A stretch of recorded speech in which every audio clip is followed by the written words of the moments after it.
So good. Well, my name is Derek Bluett. I am privileged enough to get to help lead our Fuse students here and also to lead our young adults here at Genesis Metro. And I am just so excited to be with you guys this morning. I'm so excited to be part of the Summer at the Movies series. And I'm really excited to preach God's word and also get to illustrate it with one of my favorite movies. And so before we start, I just want to take a second and thank Pastor Tim and Carrie for giving me this opportunity and for their leadership and everything they do for our church because it makes a difference for sure. But this morning, the topic of community has really weighed on my mind a lot lately. I think that community has really weighed heavily on my heart lately, and it really started last month. My wife and I were able to step away for a couple days, and we went to New York City for the first time. And New York City is an amazing city. Don't get me wrong. Like, the food lives up to the hype. Like, it is a great city to visit, but it was really interesting to get to know New Yorkers. It was very interesting to get to meet these people and interact with them because it was very weird how they lived their life sometimes. Because everywhere we went, you really didn't see New Yorkers in groups. It was strange thinking you're in a city of over 8 million people, and most of them live in these isolated pockets of maybe 3 to 4 people. And it's like everywhere you went, you didn't see these big groups of people in the park, or you didn't see families going out to dinner together. Like it was just like maybe one person and their partner, their spouse, or 2 couples together at maximum. And I don't think New York is unique in this. I don't think this is a New York problem. I think this is something that we are seeing everywhere in our society today. I think that the more and more data comes out shows that we are struggling with loneliness as a people. That we are isolating ourselves more and more. And so I don't think this is unique to one place. And that breaks my heart because I know that we have been created to be connected. That we've been created to be connected not just to God, our creator, but we've also been created to connect with the people around us. That we've been designed to be in a community and to invest in the people around us. And I think we all want that community, right? I think we all want people to invest in our lives and to invest in someone else's story like that. Like, I don't think anyone walked in here this morning thinking, man, you know what would make my life better? If I was more lonely, right? Like, if I had less people that cared about me in my life, I would be so much happier. Like, nobody's thinking that. Nobody feels that way. You might be thinking, man, my life would be better if that person wasn't in it, but like, not just across the board. We all want that community. And so this morning, as we're talking and having this conversation, I really want to challenge you to be thinking about some questions. That how would you define community? What does it mean for you to be in a community? If you were to tell me, Derek, these are my people, what makes them your people? What makes some people stand out and be worth your time and your energy and your investment? See, because I think those are important questions to answer because how we answer them shows a lot about what we value and what's important to us. And so this morning, we're going to start with one verse. We're going to start with one verse. I'm keeping it simple for you guys. I know I'm the backup, so I want to make sure I'm not making you guys go through a lot of text or anything. So we're going to start with one verse, and this verse is very important to us at GM. And it's Galatians 6, verse 2. And this verse is so important because it really shows a lot about what it means to be in community as God has called us to be. And so in Galatians 6:2, it says, carry each other's burdens, and in this way you will fulfill the law of Christ. Carry each other's burdens. See, I think this verse is so impactful because it really reveals the character of community. It really reveals what it means to be involved and invested into a community. And see, at this moment, when Paul writes this, the Apostle Paul was writing to a church that was fractured by division, that they were struggling with this strife within their community. And so the key to his prescription on how to fix it was not to send more memes. It wasn't to instigate fights with other people online. It wasn't even to fight harder for what you believe in. It was to care about the people around you. And it was to carry each other's burdens. It was to serve the people that God has put into your life. See, he was telling them that if they wanted to be the church in the community that God has called them to be, they needed to be willing to carry each other's burdens. They needed to be willing to serve each other. And so this morning, we are looking at, I want to illustrate this by one of my favorite movies of all time, and I think one of the best movies of the 21st century. It's called The Fellowship of the Ring. It's the first movie of the Lord of the Rings trilogy. Has anyone seen those movies before, by show of hands? Some people, most people don't want to admit it. I get it. They're nerd movies. It's fine. But I love these movies so much because not just because they're epic and they're amazing and all that stuff, but like I really think it shows a lot about what it means to invest in other people. And so this first clip, it shows the main character, Frodo. He's been given this ring. And this ring ends up being an ancient source of evil in the world, so not really a great gift. But it shows that him and his three friends have embarked on this adventure, and now they're at a point where they need to make a decision on how to deal with this. And so watch this clip with me. I will take it. I will take it.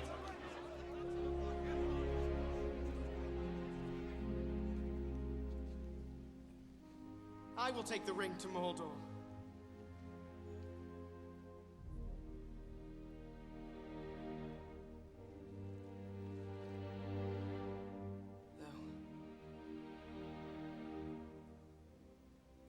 I do not know the way. There! Mr. Frodo's not going anywhere without me. No, indeed, it is hardly possible to separate you, even when he is summoned to a secret council, and you are not. Oi! We're coming too! We'll have to send his own tied up in a sack to stop us. Anyway, you need people of intelligence on this sort of mission. Quest. Thank you. Well, that rules you out, Pip. 9 companions. So be it. You shall be the Fellowship of the Ring. Right. Where are we going? I love that clip for so many different reasons. Not just because Pippin's an idiot like that, but it just shows so much about investing in other people. And I love it, partially because, like I said, I'm a nerd, and that makes me just want to go on like a quest or something, like find my 8 closest friends and be like, hey, we're going to go somewhere and do something stupid, right?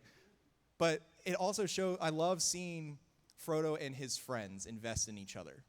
I love seeing how much they care about each other and that his friends were willing to join him in this super dangerous mission without even thinking about it, right? Pippin doesn't even know where they're going, right? And they're just willing to jump right into that story with him without even thinking about it, without a second thought. And I'm sure that none of you have friends like that are just willing to jump in and do something stupid with you. But I know that for me, there would be so many things in my life that I would have missed out on if I didn't have friends that were going to push me to the things that God was calling me to. And see, those friends were willing to do something that honestly was dumb and it was dangerous, all because their friend needed them. And I think this illustrates what it means to carry each other's burdens. That if we're to be in community with each other, that if we're going to invest the way that God has called us to invest, that means that we are not going to let each other struggle alone. That we are not going to sit on the sidelines any longer while other people are suffering. That we are going to step in, we're going to fight for each other, we're going to do what God has called us to do. And we're going to take every opportunity that he has given us to love people around us. And I bet if I asked you, many of you would tell me, Derek, I found this kind of community. I have this great team at work, and they're great people, and we just work so well together, and it's great all the time. Which is great. That's so much fun. Or maybe you got lucky and you're in one of the best Frisco neighborhoods and you're like, Derek, we have the best neighborhood. All of our kids are roughly the same age. We just do everything together and it's so much fun all the time. It's just amazing. And those are good things. I wish I lived in a better neighborhood. But those are good things. But it's really interesting to me that we so often reduce our community to the people around us. That we just decide that the people near us are going to be the people that are going to invest in us. That those are the people that we are going to invest in. Man, are you reducing your community? Are you defining it by who's near you or who's there for you? See, I think it can be a challenge these days to tell if we have real community. Mostly because we have become so accustomed to living a crowded life. I mean, Frisco, we are such experts at this in Frisco, aren't we? We love crowding our schedule with everything we possibly can do. It's not good enough just to have a full-time job or to have your kids in school and maybe one thing. It's no, we have to have extracurriculars. We have to have a PTA meeting. We have to have an HOA board meeting, and then we have to go to dinners with people, and then we have to have a social life on top of it, and then our neighborhood's getting together, and it's just on and on it goes, and we fill our time with these crowds. but are we connecting with anybody? Are people investing in our stories? Are the people around us really concerned about us, or are they just near us? So this morning, are you part of a crowd, or are you part of a community? See, I think the distinction is very important because a crowd is not the same thing as a community. Because it's easy to be part of a crowd. It's convenient to be part of a crowd because a crowd is casual. You can still share the same experiences without sharing your life with anybody. You can still get that photo for your Facebook or your Instagram. You can still go do the thing. You can still go eat that meal without even talking to anybody else now. You don't even have to look at anybody or even acknowledge that anyone else around you even exists. See, in a crowd, it's so easy to just walk in and then walk out. And I know because I did this myself for so long. See, back home, I'm originally from California. Please don't throw anything at me. Any other transplants in the room by chance? Anyone? Decent amount. I like it. A little more than first service. So that makes me feel better. Like, nothing against native Texans. If you're from Texas, you guys, amazing people. There's no one quite like Texans. Texans are kind to a fault, I'd say. Like, it's kind to the point of almost being stupid when you drive. Like, I don't take it at the heart, like the wrong way, but like Californians are my people, and they might try to murder me for a parking spot, but I can't change who I'm from. But back home in California, my wife and I, we were invested into this church for like 5 or 6 years, and we were plugged in and we were involved. And we loved it. It was a great church. But when we were getting ready to move, we realized that we had nobody to say goodbye to. That we had been involved with this church and that no one was going to miss us, and we weren't going to miss anybody there. And it's crazy because we tithed to this church, we served every single week, and we worshiped God in the same room as 1,500 other people, and yet our community was less than 10. We had less than 10 people that knew our story, that were invested in our lives. And we had less than 10 people that we were investing in. And I didn't want that. I didn't want that to be my story. I didn't want that to be who I defined my life as. I didn't want that, and I didn't even realize I was doing it. That's the scary thing. Like, I went through all these years, and I didn't even realize that I was isolating myself. Like, can you imagine if that was your story? Can you imagine if that was your family's story? That you had all these things going on in your life, and yet you never really truly connected with anybody in any of it. That you would just walk from one thing to the next thing, and you realize that you were not walking out better, you were just walking out more tired. That you were filling your time, but you weren't filling your community. You were not connecting with the people around you. You were just staying busy. See, Jesus didn't call you to be part of a crowd. He didn't call you to be casual. He called you to be part of a community. He called you to invest. He called you to step out even when it was dangerous, even when it might be dumb, even when it doesn't make sense. Because that community is not casual. I think that when we are called to step up and to carry each other's burdens, that's not a casual thing. That means that you have to commit to something. And it comes at a cost. See, community comes at a cost, and Jesus is super upfront about this. You know, this is one thing in the Bible that you will not get wrong, that you will not have to wonder about. See, when in that verse in Galatians, when it mentions the law of Christ, what it's referencing is this conversation in John chapter 13. In John chapter 13, Jesus is saying his goodbyes to his disciples, so his earthly community. He is having his last meal with his disciples, and he's telling them what they need to know.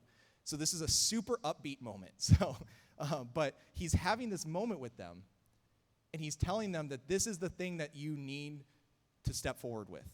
And he says this in verse 34 and 35. A new command I give you, to love one another. As I have loved you, so you must love one another. By this, everyone will know that you are my disciples, if you love one another. Man, that's a lot of love going around, isn't it? Anyone else uncomfortable by that? Because, like, I don't naturally love people that well, and so I'm like, Jesus, do you really want me to love that much? Like, that's a lot. But that's the cost of community. The cost of community is love. It is that sacrifice.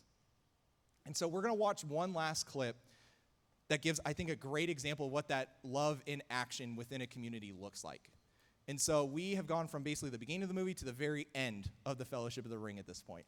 And they faced obstacle after obstacle and these battles and all these epic moments, and they've suffered tragedy. But now it's at the point where Frodo makes the decision that he would be better on his own. And I wonder if anyone else can relate to that feeling, thinking that the best next step that I can do is to be on my own.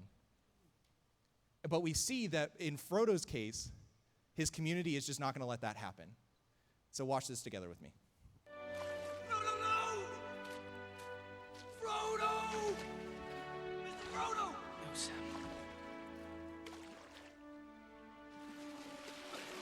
Go back, Sam!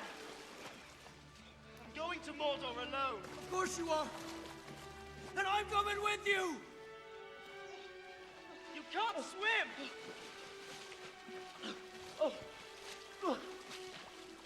Sam! Sam!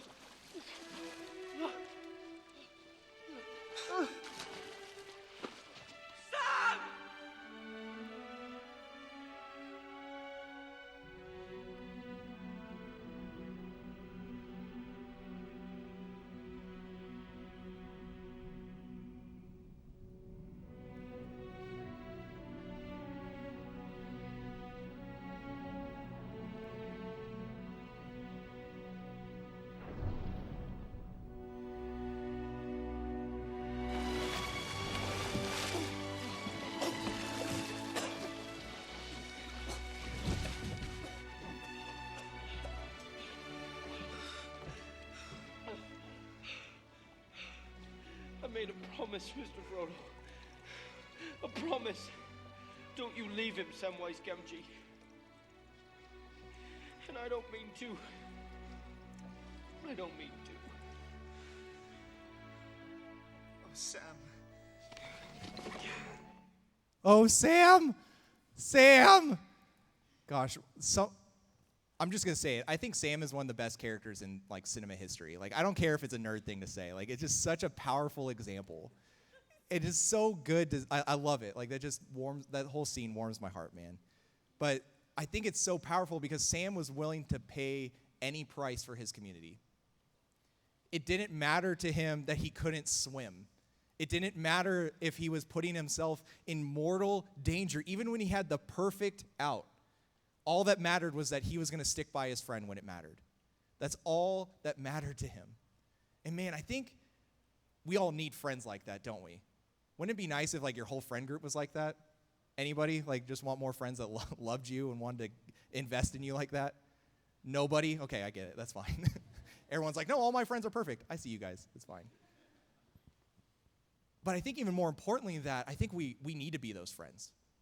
I think that's how we are called to be in our circles, within our community, that we're willing to step out into something even though we don't know how it's going to end up, to invest and to pour out and to try and reach people and to reach out when they're struggling and to help them. See, I think that's because that's the love that Christ has called us to show to our community. And that love is going to look differently, but it really boils down to two main things. And really how we love within a community is shown by how we deal with each other and how we share with each other. And when I talk about how we deal with each other, I mean, let's be real this morning. Are you guys ready to be real with me for a second? Dealing with people can be exhausting, right? It is, amen, exactly. It's tough. It's tough dealing with people. Like, you just go, like, just I'm an extrovert. Like, it's not like I'm an introvert and I just don't like talking to, like, I like being around people, but sometimes, like, I just want to turn off all the lights and go home and just watch Netflix by myself. Like, I just don't want to talk with anybody because someone, some way will find a way to push you to your limit. I think we all have a limit where we're just like, you know what? I'm just all peopled out today, right? I love hearing that. It's like a setting that you can just turn on and off. I'm like, okay, I'm done. I'm not talking to anybody else in all of humanity. Like, it's just so funny to me, but when you really think about it, that we have that social energy, right? Just having to be a normal person around other people. Like, we're not just being weird or anything like that. We have to, like, dress ourselves and have manners and, like, talk nicely to people, treat each other with respect. Like, that takes energy. Or even worse, the drama, right? Drama. Like, It's terrible. Like, does anyone want more drama in their life this morning? No hands that time. Which makes sense. Nobody wants more drama. And yet, what if that drama means that you can reach out to somebody that needs you? What if that's the obstacle that's standing in your way between someone else and their life change that God wants to bring in their life? Or sometimes it might not just be drama, it might just be talking with people. Like, does anyone have that person in their life that are just like, it takes a little extra Jesus to actually talk to them? You just like, Lord, help me. I think we have people in our lives like that. But just because they're difficult, does that mean that they're not worth reaching? No, Jesus has called us to love as he loved us.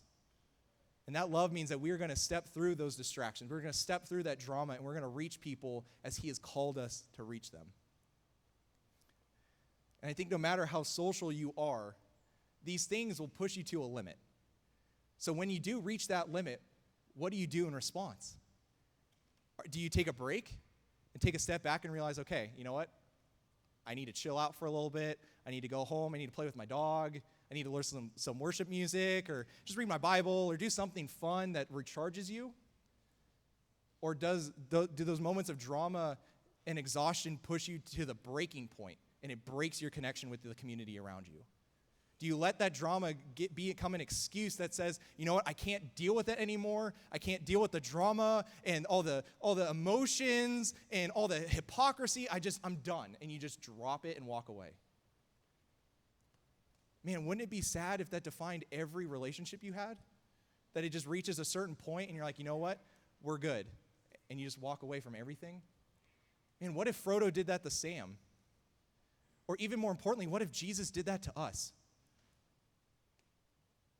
See, I think we like to minimize how dramatic we are to the people around us too. And it would be really sad if we let these things and these moments of tension and difficulty define all of our relationships around us. See, because the reality is there's someone in your life right now that needs you to hold on. There's someone in your life right now that needs you to reach out. There's probably someone in this room that would need you to reach out and to be there for them and to help them through that moment. But are you willing to share that reach? Are you willing to share that energy with them? To push past that limit that you might have and realize that Jesus pushed past every human limit to reach us. And so I'm going to do my very best to reach the people around me, because that's what community is worth to me. And it's not just dealing with people. We also have to share with each other, right? And you might be a super generous person. Like, I expect most of you to be very generous people, but sharing is scary at some level, right? Like, I don't know what it is for you, but I think we all struggle with sharing something. For me, this is kind of weird, so don't judge me, okay? Just because I'm on stage doesn't mean you get to judge me this morning. I struggle sharing certain foods. Like, there's just some things that I don't want to share, right? Does anyone else struggle with sharing food?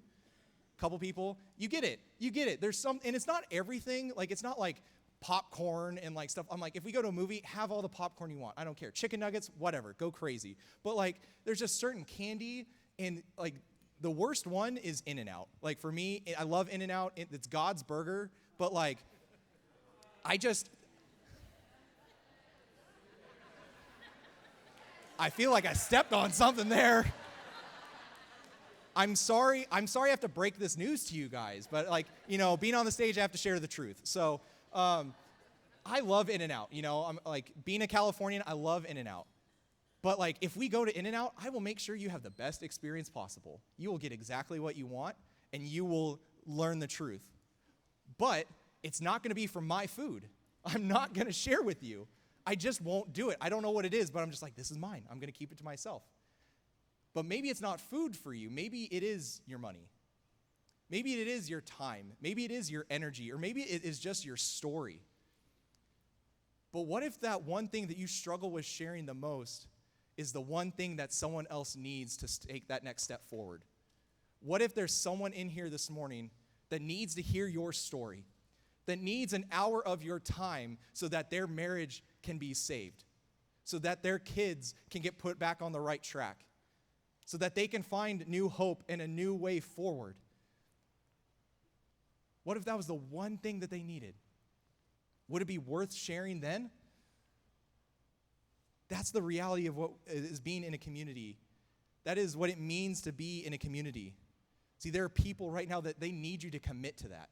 They need you to commit to community. So whatever it is that we struggle with sharing, when we do share, it's scary because we're opening ourselves up. We're making ourselves vulnerable, and that comes at a cost. Community does come at a cost. And many people miss out on community because that cost is just too high for them. That it's not worth opening up again. It's not worth dealing with that drama again. And so they would rather stay isolated and just blend into the crowd and stay at that casual surface level and miss out than make themselves vulnerable and experience the life that God has called them to live. And community might come at a cost. And I've seen this so well over the past couple years because I've lost some friends over the past couple years. Some people that I have invested a lot of time in, a lot of energy into, and it hurts. It hurts to lose people. It hurts to open up and to realize that what you did and the investment that you made might have been wasted. But every time that's happened, I know that even though I might have paid a price then, that price is worth paying every single time. That community is always going to be worth it. And we see this happen in the Bible over and over again. You can look at the example of Shadrach, Meshach, and Abednego. 3 young men that refused to compromise on their faith and refused to compromise on their community. And because of it, they got thrown into a fiery furnace. But the amazing thing in that story is that God pulled them out of that furnace unscathed to where they weren't even smelling like smoke. And because of their faith and because of their refusal to compromise on each other, an entire empire was changed. An emperor was changed. Or you can look into 2 Corinthians 8. There's this really small story where Paul is talking about these churches in Macedonia, that they were struggling. They were going through a hard time. But Paul had shared that there were other churches in need, and it says that with overflowing joy and love that these churches begged Paul, begged him to be able to share everything that they had with their brothers and sisters in need. Or you can look into Acts chapter 2, which is this famous passage about what the early church was like, and we reference it so often when we talk about community. It says that the early church shared everything in common. And it's really easy to distill that down into just money. But that's not what it says. They opened up their homes, they opened up their lives, and they opened up and shared their stories with each other. Because that's what being in a community is. It's not just about one thing, it's about sharing ourselves with the people around us. And I think it's really easy to think, well, Derek, that was a different culture, and they did things differently, and there was a different society back then, and it's not that different, okay? It's not that different. We still need people. Humanity has not changed from thousands of years ago. How we do life might have changed, but we have not changed. We still need those people around us, and so we see opportunities for community around us all the time. Just at GM, we are overflowing with opportunities for community right now. From the mom meetups that GM Kids are hosting now, to the promotion Sunday that's happening in our kid ministries today, to Aloha Night, which happened this past Wednesday for our Fuse students, where we saw 375 people there. That's 375 opportunities for the gospel. That's 375 opportunities for a student to find a friend group that's going to get them through this year. And that's a lot of people. And that might sound like a crowd to you, but what I saw was a community formed. I saw people invest in each other. I saw kids reach out to other students that came in and they didn't have anybody.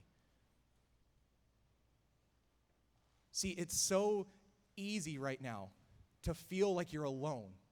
But I promise you, if you would reach out, someone is waiting to reach back. That at GM, we don't want your family to be part of the crowd any longer. We want to help you find that community because we know that within that community will come hope. We know that within that community will come love and freedom, and that in that community you'll find the life change that you're looking for. But it takes a reach. It takes opening yourself up to that. And is that worth it to you? Because the reality is, if we want to see everything that God has for us in this life, to experience the life that he has called us to be the example for our kids and for the next generations to come, we can't afford to be just part of a crowd any longer. We can't afford to sit on the sidelines any longer. We have to be the example of community and what it means to love each other as Christ has loved us. Because we are given opportunities every single week, every single day to reach out to somebody. But are we taking those opportunities? Are we holding on to those opportunities? Or are we squandering them? See, the reality is if we accept that challenge, I know that when we get to El Dorado next year, that when we get into that building, that there will be families that walk in that are on the line. That there are marriages that will walk into that building that are on the line, and there will be lives and eternities at stake, and we will get the opportunity to reach them. We will get the opportunity to be the community that they need. We will get the opportunity to show them the love of Jesus Christ. But are we willing to reach? Are we willing to be there for them, even when it's not convenient for us, even when it might cost us something? See, because church, this morning, let's commit to that together. Let's decide that we are going to be a church that's different, that we are going to do community different. We're going to live life even if it might cost us something, because we know that we are worth it, that your life is worth any price that I'm going to pay. Your family's life is worth any price that we're going to pay, and that we can change lives and we can change Frisco together. Let's pray. Father, thank you so much that you have given us everything that we need to live this life. That sometimes it gets complicated. That living life in Frisco is not easy. And that we are really good at filling our schedules. But Lord, I'm so thankful that you have given us every guide and direction that we need to find the community that's going to be there for us. To not sit on the sidelines and be within a crowd any longer, but we can find real community. We can find real friends. We can find real people to live this life with if we're willing to make ourselves vulnerable. Father, I pray that the stories in these people's lives, that they would know that there are people worth investing in. They might have been hurt before. They might have experienced loss before. But that doesn't mean that the next one isn't going to be better. That you are waiting to show them the community that they need in this season. And that if we would just reach, if we would just open up, we will see lives changed. It's in your name we pray.